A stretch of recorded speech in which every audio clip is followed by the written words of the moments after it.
Você nunca mais vai querer olhar por uma fechadura depois de ouvir isso.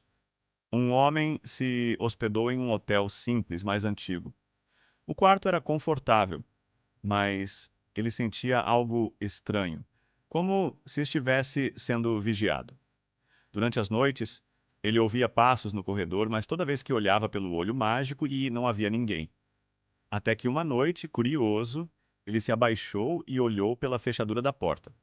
Do outro lado, só via vermelho. Um tom forte, vivo, como se estivesse olhando direto para uma parede vermelha.